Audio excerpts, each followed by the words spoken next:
Hello everyone, అందరూ ఎలా ఉన్నారు? Welcome to Kaira Pragya vlogs అండి. సో నేను సండే స్పెషల్ అని చెప్పేసి 3 ఐటమ్స్, ఎట్లా అంటే నేను 1 కేజీ చికెన్ తెచ్చేసి నేను 3 ఐటమ్స్ చేశానండి.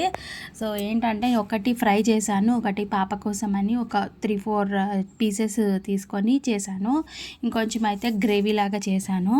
సో ఒకటి వచ్చి మా మమ్మీ అంటే గ్రేవీ వచ్చి మా మమ్మీ వాళ్ళ స్టైల్ లాగా చేశాను, తర్వాత మా అత్తగారి వాళ్ళ స్టైల్ వచ్చి ఫ్రై లాగా చేశాను. ఫ్రై వచ్చి ఛానల్లో ఆల్రెడీ ఉందండి ఫ్రై చేసింది, సో అందుకని చెప్పి నేను మెన్షన్ చేయలేదు. ఏదైతే నేను కర్రీ చేస్తున్నానో అదైతే మెన్షన్ చేశాను. సో ఇంకోటి ఏంటంటే పాపకు చేసే దాంట్లో ఏంటంటే కొంచెం నేను ఆయిల్ కానీ బటర్ వేసుకుంటాను ఎక్కువ మటుకు. బటర్లోకి చిటికరంతా అల్లం వెల్లుల్లి పేస్ట్, దాని తర్వాత కరివేపాకు వేసాను. కరివేపాకు తర్వాత కొంచెం 13 వచ్చి మిరియాలు తీసుకున్నాను, 13 గింజల మిరియాలు. దాంట్లో పసుపు ఉప్పు వేసేసి దాంట్లో టమాటా గ్రైండ్ చేసి వేసేసానండి. సో ఇలా కొంచెం బాగా వేగిన తర్వాత కొంచెం వాటర్ పోసి ఇంకా అలా పాప తినేస్తుంది. సో అలా మనం ఫీడ్ చేయొచ్చు కదా, అన్ని కూరగాయలు కానీ ఏదైనా నాన్ వెజ్ కానీ అలవాటు చేయడం ఇప్పుడే కదా.